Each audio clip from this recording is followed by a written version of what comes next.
Akkam goonee baala koobaatii ni elektirikii irratti hojjetannaa. Koobaan kun jiidhinsa qaba. Ifaan mootu jiidhinsa wajjin ta'u akkamitti wajjin hojjetuu dandeenya nu qaba. Akkasumallee mootu eelin tun iddoo takka daabboo hin baastu ni qabdi.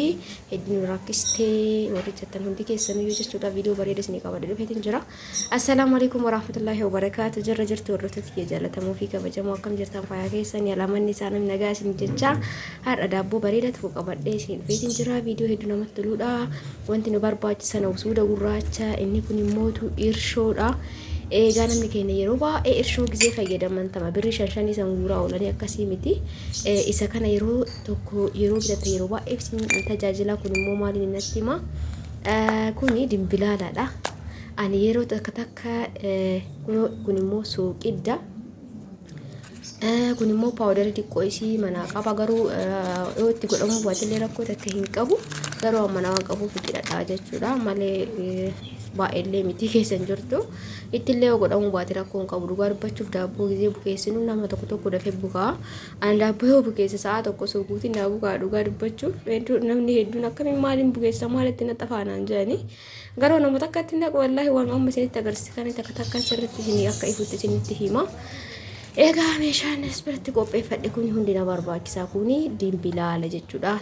Tasaan masqama carraasan dimbilaaluma kana diqqeessee qicee caccabsa jechuudha. Kun immoo irshoodha. Wanti guddaan isin beekuu qabdan lixii yoo bukeessitan irshoo badhee guurtan san hin bitina.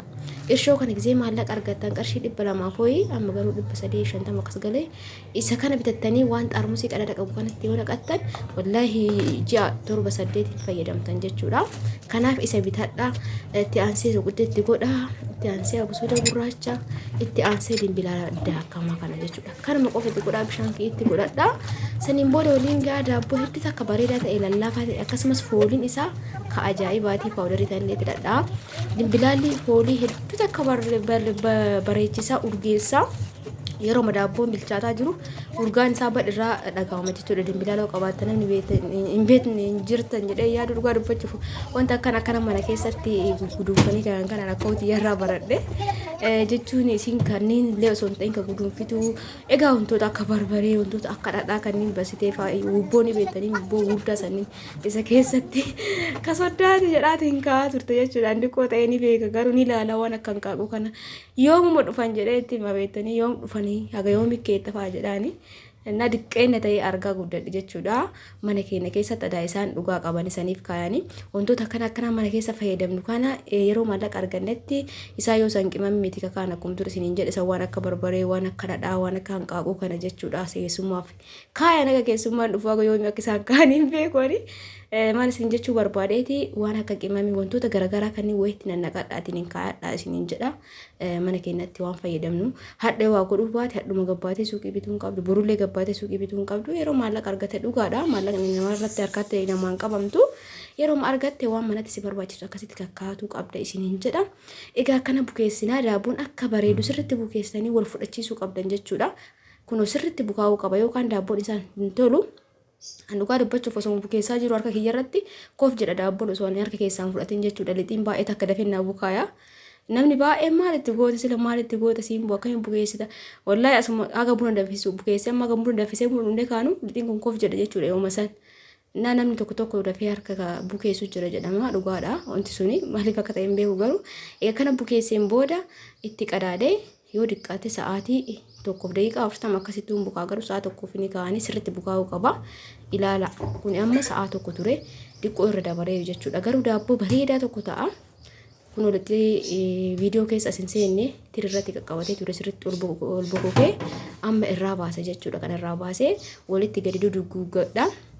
Egaa akkuma dur isiniin jedhe qimamii wantoota garaagaraa kanneen waan qadaada qabutti waan meeshaa waan tokko bittanii yoo meeshaan sun keessaa dhume qadaada wajjin dhixxanii qimamii garaagaraa itti naqattanii kaa'atu qabdanii isiniin jedha hordoftoota kiyya.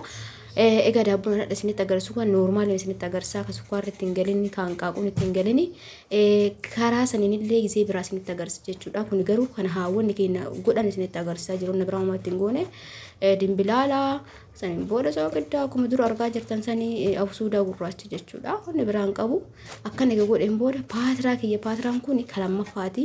Eelinti paatiraa lama qabdi. Tuni tadiqqooti tun kiiloo 2 fuuti. Guddaan sun haga kiiloo 4 ni fuudha jechuudha. Ani garuu manaaf gisee godhu gisee maraa dhiqishuu tanatti godha jechuudha. Kiiloo 2 harcee kiiloo 2 jechuudha. Ufillee daabboo gisee gootan harceen baa'atee fi miti daabboon ka bareedu kiiloo isaa beeka. Paatira xiqqootti gisee kamu yoo gootan kiiloo 2 ol hin godhina. Daabboon namni tokko gisee godhu odoonni tokko lixiin guddatee fi ka bareedutti fakkaatee keessaa dhagaa yookaan immoo hedduu ka ulfaatu bakka namatti hin jedhu jechuudha. Lixiillee yoo guddate hin bareedu daabboon bikkitanii beekuu qabdan jechuudha. Anamma kiiloo 2 paatira xiqqoo tanarratti godhu gisee maraa zayitii xiqqoo irra firfeessaa koobaa kanarra itti aansee namoonni baay'een immoo akkamitti koobaa fi elektiriikii akkamitti goota bishaan akkanatti irra jiru rakkoon qabu jedhamu takka rakkoon qabu wallahi akkana gootanii koobaa keessan godhatanii zayitii xiqqoo jala diddibdanii irra gadi kaa'an jechuudha. Lixii kenna maashaallah lixiin xiqqoodha kiiloo 2 isiniin jedhetin jira garuu daabboo ajaa'ibaa tokko ta'a. Haga dhumaatti na waliin tura isiniin jedha like share gochuu hin dagatina. Egaa warroonni as dhiyeenna kana gara maatii simboo dhuftanii maamila taatanii viidiyoo kiyyaa haala bareedaan daawwataa jirtanillee yaada bareedaa barreessaa jirtanis like illee godhaa jirtan hedduu takka galatooma ulfaadha. Galata guddaa na biraa qabdan isiniin jedha obboleeyyan kiyya. Anis waan isin fayyada jedheetiin yaada tokko jedhee gad isin dhiisaa isinillee laaluu keessan hin dagatina. Gama gamana walitti deebisna. Eelem elektiriika tun akkuma beektan jidduudha mastaawoti qabdi bakka mastaawoti san dafee hin bilcheessu jechuudha. Midhaan gisee baay'ee jidduutti hin godhu koobaa daarii isaatti godhee zayitii xiqqoo kanarra dibee saniin gara kan ka jidduu kanatti hin godhu jechuudha. Mastaawoti irraa ol fagaata waan ta'eef biran gahu saniin booda paatira keenya goona. Egaa sookeetti na didee gawaadatti jira jechuudha. Paatira kana gawaadatti akka baay'inatti hin tolle bakka itti raabu. Akkanuma kun mastaawotiin kun illee irraa na jalaa cabee malee eeleen tuni yeroo wayii beektanii sagantaa wayii qabna turre daabboo itti lokkostee ijoolleen osoo hin argin dagatanii hedduu takka na jalaa miidhame jechuudha. Eeleen daabborra dabaree eelee gubate eeleen gara gubbaarraa kanan hedduu takka inni taate xiyya kanaan laalaa dura ka jalaa lokkusa daabboo gisee kamuu gisee gootan dura ka jalaa lokkusa eelee jalaa maaliifi akka daabboon sun qofa ol jedhee sirriitti ol bokuku egaa ka jalaa akkasii ol bokuun booda ka gubbaarraatti lokkusa jechuudha. Yeroo baay'ee amma kun ka gubbaarraatti kasaan kun ka duraa an lokkose sun ka jalaati ka jalaa eegin akkana ol bokuun booda ka gubbaarraatti lokkusa jechuudha. Eeleen tun akkuma ture isiniin jedhe yeroo akkasitti dagatamtee tinni namni sagantaa irratti olii gadi yoo jedhu gubbaa isitti na jalaa onni taate ibiddirra baay'ee turte jechuudha. Sa'aatii dheeraa eega tureen booda ofii oma rakkoon dhufan hin geenne akkasitti xiqqoo miidhamte isiniin jedha. Haala kanaan bakka mastaawotiin cabdisan uffatatti uffisee maashaallah tabaarakallaa gubbaalleen itti lokkusee daabboon keenya haala bareedaa ta'een bilchaateeti jira. Baasee isinitti agarsiisa kun amma jala dhaamsaa kaasaan kun ka gubbarraa ture dura ka jala lokkusee amma ka gubbaa kanatu lokkufamee jira isallee ni dhaamsa jechuudha hordoftoota kiyyaa. Egaa amma paatira keessa gabbaafannee gadi sissee bakka isin mul'atu isinii waraabaa akkuma argaa jirtan kana bakka mastaawoti irraa na jalaa cabee akka tasaa ta'ee jechuudha. Garuu uummata akka rakkoon qabu xiqqoo daabboon babbaqasitee qilleensi seene bakka mastaawoti san carqii irra buusee isiniin jedha hordoftoota kiyyaa daabboon keenya kun haala bareedaa ta'een gaheetiin jira. Yeroo itti aanu daabboo bifa keekiitiin illee osoo hin ta'in waan akka sukkaaraa waan akka hanqaaquu itti godhee daabboo soofti ta'e tokko hedduu bareedaa ta'e tokko godhee isinitti agarsiisa. Kanarra isinitti agarsiisu illee hedduu akka bareedaadha. Wanni isin beekuu qabdan tokkoffaa daabboo gisee gootan haginni sirriitti bukaa'utti lixii itti gadi gootanii tumin dhiisina itti aansee immoo inni tokkoffaa lixiin guddisina daabboo yoo gootan tilmaama beekuun barbaachisaadha jechuudha. Lixiin guddatee fi miti ka bareedu itti aansee mootu osoo inni sirriitti bukaa'ee keessaan bahin hin godhina hin mi'aawulleedha. Lixiin isallee oliin bokuku jechuudha achumatti yabbatee hafaa namatti hin tolu. Egaa ka dura keessatti itti godhe sun daabboon kun amma kana ol guutee jira maashaallah tabaarakallaa isiniin jedha hordoftoota kiyyaa akkuma argaa jirtan kana haala bareedaa ta'een gaheetiin jira. Egaa namoonni viidiyoo tokko tokko nu hojjedhunaan jettan wanta mana hin qabne yoo ta'e haga waan san bituu viidiyoo hojjetuu danda'u saniif obsaa isiniin jedha. Malee isiniif dalagaa waan kamiyyuu. Egaa warroonni mootuu hanga ammaa chaanala kiyyaa faarawwataa ta'e yoo jiraattan mallattoo subscribe san tuquudhaan ammallee achuma deebitanii mallattoo notification san irra deebitanii tuttanii barreeffama sadiin san keessaa ol ka jedhu irra yoo geettan adadan viidiyoo gadhiisuun isin bira gayaa hin laaltanii ittiin bohaartan isiniin jedha. Wanta biyya keessa wanta garaagaraa laaltanii ittiin bohaartan isiniin jedha hordoftoota kiyyaa akkuma argitan kana gadi garagalchee jala sallee isinitti agarsiisa maashaallah. Haala kanaan daabboo hedduu hawwataa ta'eef hedduu takka bareedaa ta'e haala salphaan koobaa keessan akka waan ibiddarra gootaniiti jechuudha. Wallaa hedduu takka bareeda hedduu takka illee fooliin isaa daabboon koobaa dalagamanii beektanii maal isinitti hima. namoonni baay'een garuu eelee ifa irratti yoo godhanii yookaan elektiriika irratti yoo godhanii sodaatanii koobaa uummata akka rakkoon qabu akkanatti irraa kaastanii koobaa kiyya irraa kaafadhee keessallee muree isinitti agarsiisaa isiniin jedha hordoftoota kiyya akka isinitti tolu abdiin qaba.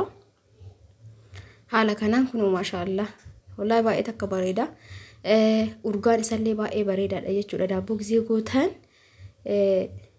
akkuma dura isiniin jedhee sanitti meeshaalee garagaraatitti qimamii garagaraa dimbilaala osoo keessaa dhabuu baattanii baay'ee namatti tola. Usuuda gurraacha akkasumas usuuda adiillee wantoota sadiin kana keessaa tokkotti godhuun dirqama jechuudha. Baay'isee daabboo foolii bareechisa waan ta'eef haala kanaan goone irraa baafannaa isiniin jedhama. Muree isinitti agarsiisa xiqqoo barandarratti isinitti agarsiisaa jira. Gara galgala siqee jira sa'aatiin kun akkuma argaa jirtan kana.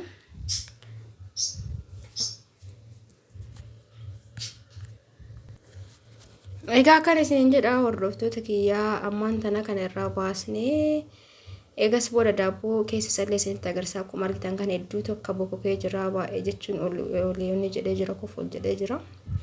Amma isa kana muree isinitti agarsiisa. Keessallee hedduutu akka namatti tola. Haala kanaan dalagadha. Daabboo gizee gootan akkuma dura isiniin jedhe sanoonni guddaan isin beekuu qabdan kiiloo bikkitanii beekuu qabdanii. Yoo eelee dhiquu irratti lixii baay'istanii keessa isaa namatti hin tolu kaan keessaa furdatee tumta'a jechuudha. Yoo garuu likkii isaatiin gootanii akkasumallee yoo lixiin kolbabbu kaa'ee daabboo hedduu sooftii ta'e yookaan immoo keessaa laafaa ta'e tokko isin haala bakka namatti tolooyitiin baya. Keessaa kun kana fakkaata maashaallah kun waan ta'eef iyyuu yoo bule immoo kana caala. Akkuma argitan kana jechuudha daabboo hedduu namatti toludha. Ani OA isaatiin muree isinitti agarsiise malee osoo bulee hedduu akka namatti tola keessaa ammallee isinitti mul'ata jedheeti yaada. Haaluma salphaa ta'ee mana keessan keessatti dhugaa dubbachuuf yeroo takka paatiraama xiqqoo kiiloo 2 fuutanitti kiiloo takka illee hojjedhee beeka. Akka mana keessanitti akka isinitti toletti jechuudha. Kama kiiloo 2 ta'u malee keessatti koobaan martanii kiiloo takkitti illee daabboo bareedaa hojjetatu dandeettan haaluma salphaa ta'een isiniin jedha akka isin mul'atu abdiin qaba. Harka tokkoon bilbila qabee asitti kun akkana jira isiniin jedha hordoftoota kiyyaa. Wanti daabboo lafatti hojjetanii adda isa godhamtu hin jiru onnuma xiqqoo ibiddu hin ta'u beeksisan malee wanta gahaanii gara kaanii baay'ee takka namatti tola. Waan ifa irratti hojjetameyyuu elektiriika irratti hojjetameyyuu hin fakkaatu isiniin jedha. Amma mootu egaa akkanatti mureen booda daabboo gizee hojjetanii keessan akkanatti dhiisinaa feestaalaan mara yookaan immootu sahaanii daabboo keessa kaa'atan. Kana keessa keettanii walitti qadaaddan akka ajaa'ibaatti laallisa.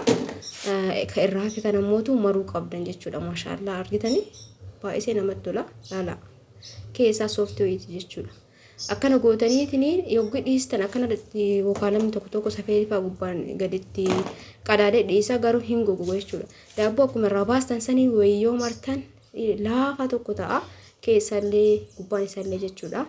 Kanaaf akkuma irraa baastanii dhiqoo irraa badeen maashaallah akkanatti isinitti sirreessee isinitti agarsiisutti jira. Kanaaf mara isiniin jedha egaa hordoftoota kiyyaa viidiyoon kiyya kanarraa kan gamma kana fakkaata. Egaa viidiyoo biraatiin inshallah yeroo dhiyootti walitti deebina. Hangasitti hundi keessanuu bakkuma jirtanitti fayyaa ta'aa isin jaaladha isin kabaja hunda keessaniyyuu jechuudha. Egaa akka isinitti tolu abdiin qaba. Isinitti tole immoo laayikii gochuudhaan na mirkaneessaa. Akkasumallee yeroo baay'ee dubbatutti jira.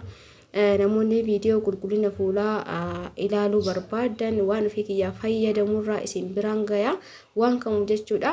Chaanaalii sabboontutu jedhu irratti ilaaluu dandeettanii chaanaalii sun kiyyaa yeroo baay'ee kaleessallee liinkii viidiyoo jala kaayetiin jira. Namni hin argin tariitii viidiyoo kaleessa jala seenaa ilaala. Achi jala bakka koominti tokko farra isinii kaayee achi gadduxxanii jettan garas isin geessa achirratti viidiyoo fuulaa qulqullina fuulaa akkasumas dibata garagaraa waan ofii kiyyaa fayyadamu dibachaa isinitti agarsiisa fuula keenya akkamitti akka waan gurraacha ofirraa orginu jechuudha. Hangasittuu egaa viidiyoo biraatiin angolitti deemnutti fayyaa ta'aa isiniin jedha. Baay'ee baay'ee.